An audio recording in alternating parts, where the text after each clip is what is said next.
Pada kesempatan kali ini kita akan melanjutkan materi bab 3 dengan submateri B, peran daerah dalam kerangka Negara Kesatuan Republik Indonesia, dengan kompetensi dasar yang perlu dicapai berikut ini. Peran daerah dalam kerangka Negara Kesatuan Republik Indonesia. 1. Peran daerah dalam perjuangan kemerdekaan. Kemerdekaan Indonesia merupakan hasil dari seluruh perjuangan bersama rakyat Indonesia untuk mengambil hak bangsa yang sebelumnya telah diambil oleh para penjajah yang datang ke Indonesia. Kedatangan bangsa Barat berawal dari melakukan perdagangan. Namun, dengan perubahan sikap dan tindakan bangsa Barat yang ingin menguasai dan menjajah Indonesia, maka sejak itu perjuangan bangsa Indonesia untuk memperjuangkan hak tidak pernah kunjung padam. Kedatangan bangsa Portugis, Belanda, dan Jepang ke wilayah Indonesia telah mendapatkan perlawanan bangsa Indonesia dari berbagai daerah. Perlawanan selama penjajahan Portugis antara lain perlawanan rakyat Maluku yang dipimpin oleh Sultan Hairun. Kemudian perlawanan rakyat Demak menyerang Malaka telah dipimpin oleh Patih Unus. Dan penyerangan Sunda Kelapa dipimpin oleh Valetehan atau Fathahillah. Selama penjajahan Belanda, banyak terjadi perlawanan, antara lain perlawanan rakyat Aceh yang dipimpin oleh Cut Nyak-Din, Tengku Umar, Panglima Polem, dan lainnya. Kemudian perlawanan rakyat di Sumatera Utara yang dipimpin oleh Raja Sisinga Mangaraja XII. Dan yang ketiga perlawanan di daerah Jawa dengan tokohnya seperti Sultan Ageng Tirtayasa, Sultan Agung, dan Pangeran Diponegoro. Sedangkan perlawanan rakyat di Kalimantan dipimpin oleh Pangeran Antasari. Dan perlawanan rakyat Sulawesi dengan tokoh Sultan Hasanuddin. Perlawanan rakyat Maluku telah dipimpin oleh Patimura. Dan perlawanan rakyat Bali dipimpin oleh I Gusti Ketut Jelantik. Perjuangan merebut kemerdekaan telah mengalami perubahan strategi. Setelah terjadinya peristiwa kebangkitan nasional di tahun 1908, maka bentuk perjuangan yang sebelumnya bersifat fisik dan kedaerahan menjadi perjuangan dengan mengutamakan organisasi dan bersifat nasional.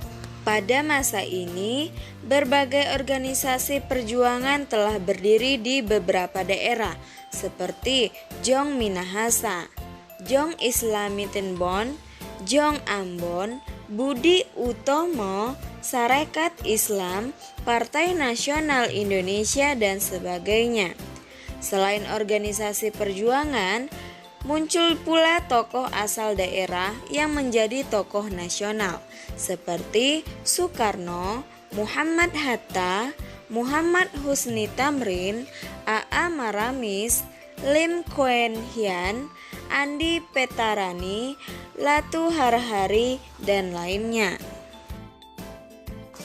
Perjuangan ini terus berlanjut setelah kemerdekaan. Berbagai peristiwa sejarah pun mencatat kegigihan para pejuang Indonesia dalam mempertahankan kemerdekaan. Di antaranya peristiwa pertempuran Ambarawa, peristiwa Bandung Lautan Api, pertempuran 10 November 1945 di Surabaya, dan peran gerilya Jenderal Sudirman. Selanjutnya, peran daerah dalam kehidupan Negara Kesatuan Republik Indonesia saat ini. Coba kalian lihat gambar berikut ini. Nah, ini adalah gambar yang hanya sebagian kecil kekayaan dan keindahan alam Indonesia yang tersebar di seluruh wilayah Indonesia. Indonesia merupakan negara dengan wilayah yang sangat luas. Sebagai negara kepulauan, maka maka wilayah lautan lebih luas dibandingkan luas daratan. Tanah kita dikenal dengan tanah yang subur. Berbagai jenis tanaman dapat tumbuh subur di Indonesia yang memberikan kemakmuran bagi rakyat Indonesia, juga memberikan penghidupan bagi berbagai satwa. Demikian juga dengan lautan yang luas di daerah tropis merupakan sumber kehidupan di laut.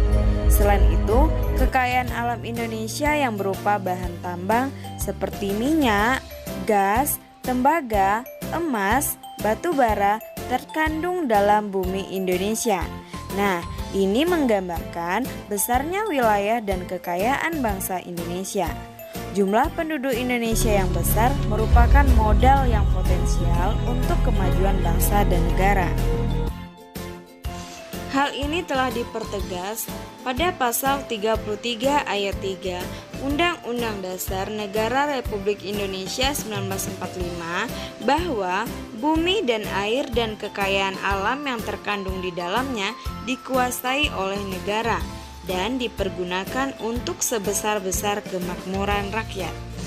Untuk mewujudkan kemakmuran sebagai bentuk pembangunan nasional yang berkeadilan dan merata, maka penyelenggaraan otonomi daerah diharapkan mampu mengatasi persoalan yang muncul dalam kerangka Negara Kesatuan Republik Indonesia.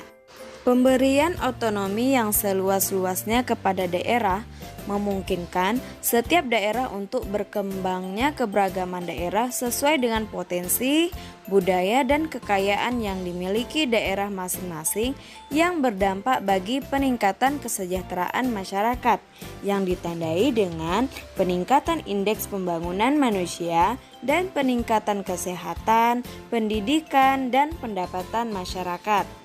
Konsekuensi dari pelaksanaan otonomi daerah, yakni daerah otonom, harus berperan nyata dalam mempercepat terwujudnya kesejahteraan masyarakat melalui pelayanan publik, pemberdayaan, partisipasi masyarakat, dan peningkatan daya saing daerah dengan memperhatikan prinsip demokrasi, pemerataan, keadilan, dan kekhasan suatu dalam sistem Negara Kesatuan Republik Indonesia. Nah, peran daerah dalam Negara Kesatuan Republik Indonesia antara lain sebagai berikut.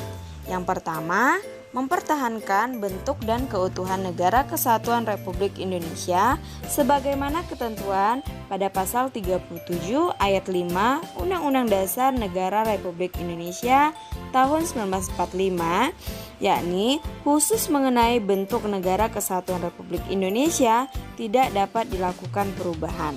Nah, yang kedua, meningkatkan kesejahteraan masyarakat dalam bidang kesehatan, pendidikan, dan pendapatan masyarakat. Yang ketiga, memajukan bangsa melalui inovasi dan kreativitas aparatur sipil negara di daerah. Dan yang keempat, melaksanakan pembangunan nasional untuk meningkatkan pemerataan, pendapatan masyarakat, kesempatan kerja, lapangan berusaha, kesempatan dan kualitas pelayanan publik, dan daya saing daerah. Dan yang terakhir, mengembangkan kehidupan bermasyarakat, berbangsa, dan bernegara yang demokratis. Sampai di sini penjelasan singkat kita hari ini.